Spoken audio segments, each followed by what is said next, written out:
Hola hermanos, amigos, qué bueno que tenemos el privilegio otra vez de tener la oportunidad de compartir la palabra del Señor, de ocuparnos de lo importante, de lo eterno, de lo que tiene realmente valor para nuestras vidas.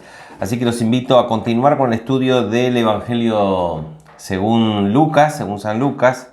Estábamos en el capítulo 12, habíamos iniciado ya en el capítulo 11 un relato que hace Lucas de una discusión, intercambio fuerte de palabras entre Jesús y los fariseos y los saduceos y los escribas, perdón. En el capítulo 12 continúa esa charla y Jesús advierte acerca de la hipocresía que ellos tenían y cómo esa hipocresía podía incluso contaminar a los que seguían sus doctrinas o los consideraban como hombres de Dios y les creían, porque justamente la hipocresía es ocultamiento, y hablaba y comparaba la hipocresía Jesús con una pequeña parábola con la levadura que se pone una pequeña porción en una masa escondida, no se ve y sin embargo termina afectando toda la masa. Entonces Jesús hace esa advertencia. Habíamos quedado en el versículo 3 y tendríamos que arrancar el versículo 4, que evidentemente es la continuación del mismo relato, es la continuación del mismo episodio, digamos. En el versículo 4 dice: «Mas os digo, amigos míos, no teman a los que matan el cuerpo y después nada más pueden hacer». Jesús está hablándole a la multitud, porque fíjense que en el capítulo 2, el versículo 1 del capítulo 12 empieza diciendo: «En esto juntándose por millares la multitud, tanto que unos y a otros se atropellaban, comenzó a decir Jesús», ¿no? Está hablándole a la multitud. Le habló primero de la hipocresía que tenían los fariseos y ahora les dice amigos míos, como refiriéndose específicamente a ese grupo de discípulos, ese grupo grande, porque dice que eran millares, de personas que sí seguían y querían aceptar o querían recibir lo que Jesús estaba enseñando y ofreciendo, que era el reino de Dios y la salvación. Les dice amigos míos, qué lindo, ¿no? Una expresión muy cercana. No teman a los que matan el cuerpo, porque Jesús les advierte y les habla de la posibilidad de ser agredidos, porque en la relación con los fariseos, la relación con los escribas, la relación con todo lo que en ese momento eran las autoridades religiosas, que también hacían de jueces y de autoridad civil, estaban muy tensionadas. Es más, ya se había hecho correr de que si alguno aceptaba a Jesús o decía que Jesús o mencionaba que Jesús era el Mesías o algo parecido, era expulsado de la religión, quedaba al margen de el ejercicio de la religión judía, cosa que para el judío, donde su religión, su fe estaba completamente entrecruzada con su vida cotidiana, era tremendo, era la sensación de abandono, era la sensación de sentirse un paria social de la sociedad. Así que Jesús le dice, y es como una advertencia, diciéndole: miren que van a tener problemas si me siguen. Van a tener problemas si me siguen. Así que les dice: no teman a los que matan el cuerpo. Fíjense que la advertencia es que ese problema podría llegar incluso a ocasionarles la pérdida de vidas. No teman a los que matan el cuerpo y después no pueden hacer más nada. Pero sí les voy a enseñar a quién deben temer. Teman a aquel que después de haber quitado la vida tiene poder de echar en el infierno el alma. Sí, os digo, a este temed. Entonces Jesús está haciendo una contraposición. El temor a los hombres por el hecho de ser perseguidos, de ser de alguna manera dañados, recibir algún daño por creer en el Señor, por predicar el mensaje del Señor, por seguirle. Ese temor contra un temor que tenemos que considerar, ¿no? Que es aquel que tiene el poder, después de haber quitado la vida, tiene el poder de echar en el infierno. Les dice: sí, a este les digo, temed. Entonces ahí hay una división en cuanto a la interpretación de quién es ese personaje. ¿Quién es aquel que tiene el poder de quitar la vida y de echar en el infierno? Entonces hay estudiosos, intérpretes, inclusive de renombre, que consideran que este personaje es el diablo. Es el diablo que viene a matar, a destruir y nos puede echar en el infierno si nosotros no somos valientes a la hora de defender nuestra postura como creyentes, como cristianos. Si opinamos así y si consideramos esta como la respuesta, perdería un poquito la idea de confortarnos, porque Jesús nos quiere confortar con estas palabras. Nos dice, no teman al que solo puede hacer un daño ahora, ¿no? Supongamos que alguien tiene 40 años. En los próximos 40 años uno puede llegar a zafar, a sobrevivir, a estar mejor. Pero ¿y después qué pasa? Jesús lo que hace es la comparación en el tiempo que nos queda de vida acá, el daño que podemos recibir y el daño que podemos recibir eternamente. Esa es la comparación que hace. Y nos consuela ante el daño que podamos recibir acá, el temor que nos puede generar este daño, con aquella consideración. Entonces, es un poquito complicado pensar que Jesús, porque al final no se daría esa consolación. Si el diablo puede hacernos daño eternamente, entonces al final es temor sobre temor. Le temo al que me hace daño acá y encima le tengo que temer más aún al diablo que me puede llevar al infierno. Entonces hay otra cantidad de intérpretes y de estudiosos que consideran que se refieren al juez justo, que en el día del juicio nos va a juzgar. Y Él es el que tiene nuestras vidas en su mano y es el que en el juicio podemos terminar junto a Él o podemos terminar en el infierno, ¿cierto? Yo creo que eso es como más natural. Entonces, cuando vamos a sentir temor por ser agredidos y por sentir algún daño por el hecho de ser cristianos, de servir al Señor, consideremos que el que nos puede hacer daño es por un periodo corto, nos puede quitar los años que nos quedan de vida acá en la tierra.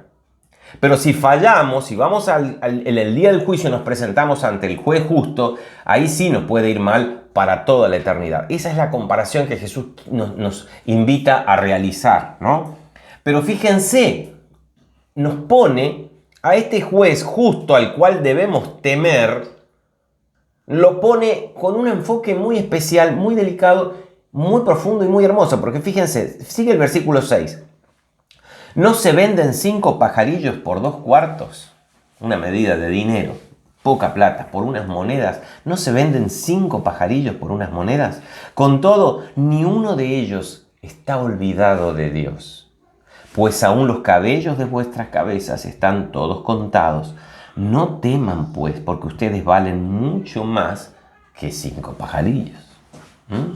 Entonces, acá nos pone Jesús y nos dice que ese juez justo, que es digno de ser temido, porque es el que tiene nuestras vidas en sus manos, y el destino de la eternidad también lo tiene en sus manos, nuestro destino, ese hombre, ese ser, esa persona, ese juez, es un juez que nos cuida y nos tiene en cuenta en los pequeños detalles. Porque si tiene en cuenta 5 pajarillos o un pajarillo de esos 5 que se venden por monedas, y si aún los cabellos de nuestra cabeza, que es una hipérbole, es una manera de exagerar para decir que cada detalle de nuestra vida están contados, están en su atención, no teman, porque es un juez justo. Pero es un juez que tiene cuidado de nosotros, porque nosotros valemos mucho más que los pajarillos. Esa es la extrapolación que hace Jesús. Entonces pone la comparación. El temor al hombre, el temor a lo que me pueda hacer el hombre por ser cristiano, por conservar mi fe, en contraposición a la consecuencia eterna de mi negación, de mi claudicación ante ese temor.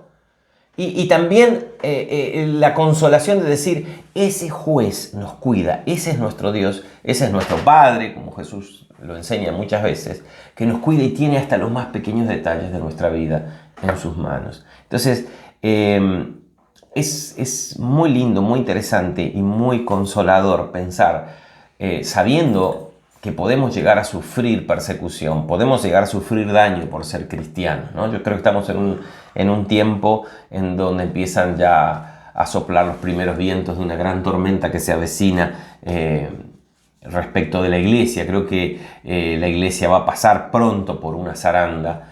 Y muchos vamos a sentirnos atemorizados y vamos a sentirnos perseguidos, presionados por el Estado, por distintas fuerzas y relaciones que están contra la fe.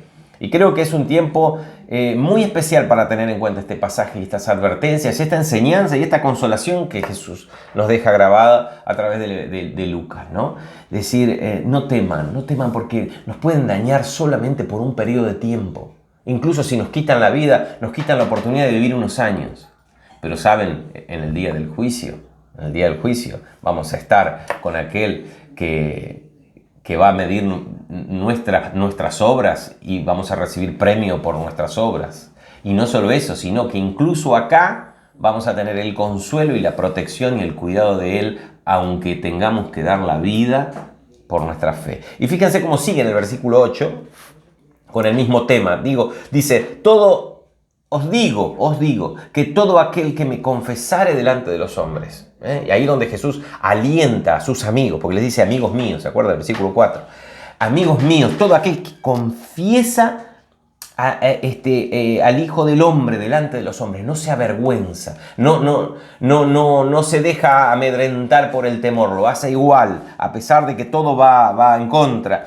Todo aquel que confiese, yo le confesaré, dice, en el día del juicio se supone, delante de los ángeles de Dios. Mateo lo dice, delante de mi Padre que está en los cielos. Y más o menos es lo mismo, porque se está refiriendo al día del juicio. Ese juez justo, acá Jesús, en Mateo, Jesús lo pone como Padre, y acá habla de los ángeles, porque siempre está rodeado de los ángeles, y en ese día los ángeles van a ser parte de ese acto tremendo que va a ser el día del juicio. Es decir, os digo que aquel que me confesare, es decir, conserva su postura y no importa, no se deja amedrentar por aquellos que solo pueden hacernos daño material. Entonces, si me confesare delante de los hombres, yo le confesaré delante de mi Padre o de los ángeles de Dios. Mas el que me negare delante de los hombres, y ahí tiene que ver con lo anterior diciendo, ojo, teman aquel que puede hacer que nuestra alma vaya eternamente al infierno. Se refiere a ese otro versículo, ¿no? Dice, mas el que me negare delante de los hombres, será negado delante de los ángeles de Dios, que van a ser los testigos de ese tremendo juicio, y más, por supuesto, delante del Padre, ¿no?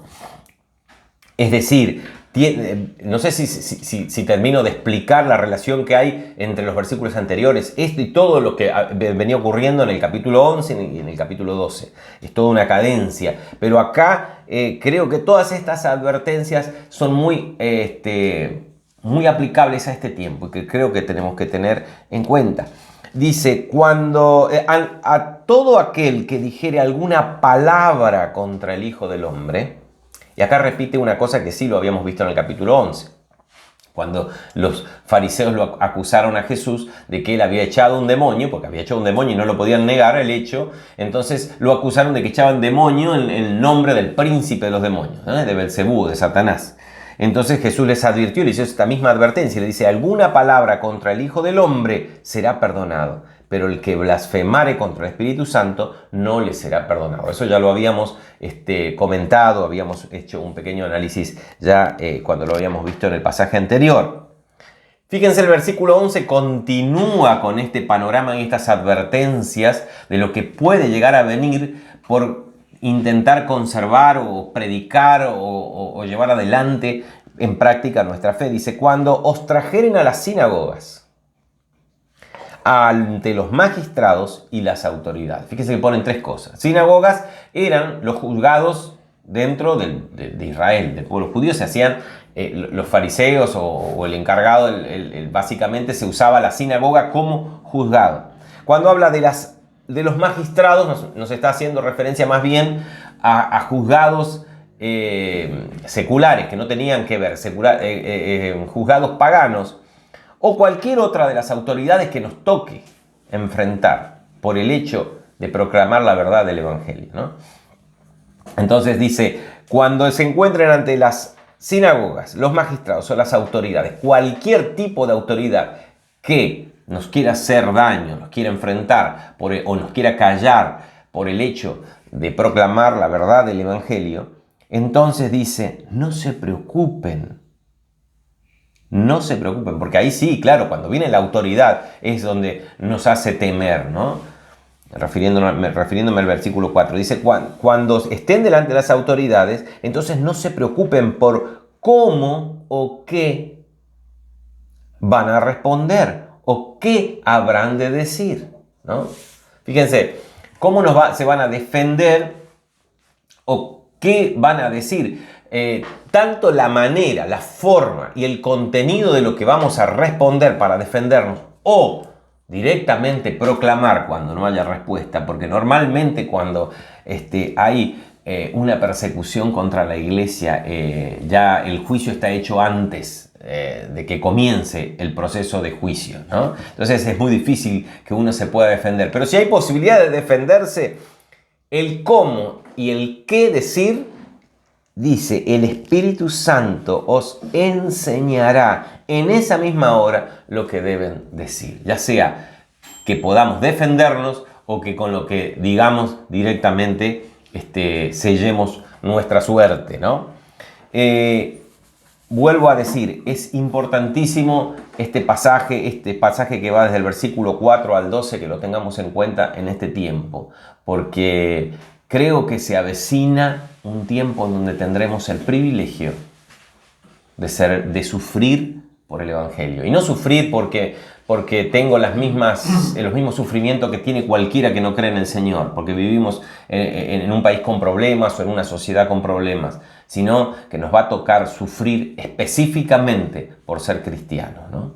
Bien, en estos minutos quiero comenzar nada más un pasaje que a mi entender, porque habla de otro tema, por dos razones. Primero, no hay ninguna conexión gramatical, pero fundamentalmente porque los temas que se desarrollan a partir del versículo 13 de este capítulo 12 no tienen que ver con lo que veníamos desarrollando antes, no tienen que ver con esa discusión que se había planteado de Jesús con los fariseos y los escribas. Entonces, a mi entender, a partir del versículo 13 podemos hacer un corte y comenzar con otro tema, con otra cosa muy interesante, muy valiosa. Como no vamos a tener tiempo de terminarlo, quiero dar simplemente el comienzo. Dice el versículo 13, el título es El rico insensato, porque justamente este pasaje, al igual que habíamos analizado cuando vimos la parábola del buen samaritano, este pasaje, este relato contiene una parábola, y la parábola es más grande que el relato del suceso. El suceso es este: le dijo uno de la multitud. Parece como si fuera el mismo hecho, pero no, porque Jesús siempre andaba entre multitud. Fíjense, no hay ninguna conexión gramatical y el tema es completamente otro. Dice, le dijo uno de la multitud, maestro, di a mi hermano que parta conmigo la herencia. Mas Jesús le dijo, hombre, ¿quién me ha puesto sobre ustedes como juez o partidor? Entonces, primer detalle que tenemos que tener en cuenta. Uno cualquiera, mientras Jesús seguramente estaría enseñando y hablando, le dice maestro, que es la versión griega del vocablo hebreo rabí. Si lo reconoce como un rabí, entonces el rabí tenía la autoridad, tenía la capacidad, tendría la sabiduría para juzgar, porque el rabí juzgaba al pueblo, hacía de maestro, pero también de juez. Por eso, si lo reconoce como rabí, entonces es correcto que pueda acudir a Jesús exigiendo justicia. Porque ¿qué se exige a un juez? Justicia. Entonces, viene uno de la multitud y le dice maestro, o sea, le dice rabí. Pero fíjense la actitud de este hombre. Le dice, di a mi hermano que parta conmigo la herencia. Directamente le está indicando a Jesús, si bien lo reconoce como juez, pero le está indicando lo que tiene que hacer. ¿Por qué? Porque jurídicamente correspondía, según el derecho rabínico, correspondía que si alguno de los hermanos moría el padre y alguno de los hermanos solicitaba la partición de las propiedades, tenía que llevarse a cabo la partición. Y evidentemente el hermano, que sería el hermano mayor, que siempre quedaba como administrador de los bienes, estaba dando vueltas y no quería repartir porque tal vez era mejor negocio explotar la propiedad entera que dividirla en partes. No sé cuál será el hecho, por qué el otro hermano no quería partir la herencia con este. Lo único que sí, que vemos a una persona exigiendo su derecho. Y con esto quiero terminar y cerrar. Me llamaba la atención porque muchas veces me he encontrado yo mismo, y me imagino que ustedes también, yendo a Dios a pedir justicia, ¿no? Vamos a Dios a pedir justicia. Y lo vamos exigiendo porque tenemos la razón y tenemos la convicción de que tenemos la razón. Porque es lógico, porque es justo. Y acá tenemos que observar una cosa que quiero decir como fundamento.